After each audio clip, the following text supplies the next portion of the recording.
ఈరోజు మా అంగన్వాడీ స్కూల్లో 6 నెలలు నిండిన వాళ్ళు 2 ఉన్నారు. నెలకు 2 CBVNC చేస్తాము. ఈ నెలలో అన్నదానం చేస్తున్నా. 6 నెలల దాకా తల్లిపాలు సరిపోతాయి. 6 నెలల తర్వాత తల్లిపాలు సరిపో పెద్దగా అవుతారు కాబట్టి ఈ బాలామృతం ప్యాకెట్ ఇస్తాము. ఈ బాలామృతం ప్యాకెట్ ఒకరోజు 3 గుడ్డలు పెట్టాలండి. అంటే మనం పిల్లలను పెట్టేటప్పుడు చేతులు పరిశుభ్రంగా సబ్బు పెట్టి హ్యాండ్ వాష్ చేసుకొని పెట్టాలి. హడావిడి ఏం చేస్తాము, చేతులు పట్టుకోకుండా కూడా పిల్లలకు పెడతాము. చెత్త కూడా తినబెట్టడం వల్ల కూడా పిల్లలకు వాంతులు అవుతాయి.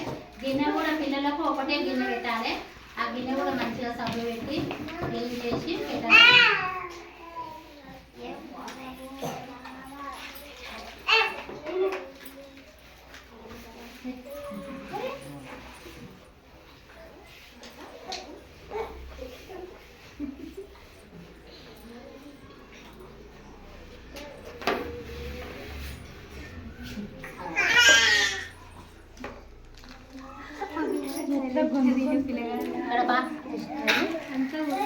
పిల్లలు పాకలాడుకుంటా ఏమి పట్టుకుంటారు అని ఇక్కడ నోట్స్ పెట్టినా, బిస్కెట్ పెట్టినా, పెన్ను పెట్టినా, ABCDలు పెట్టినా, చాక్లెట్ పెట్టినా, బాలామృతం ప్యాకెట్ పెట్టినా, బాలామృతం ప్లస్ పెట్టినా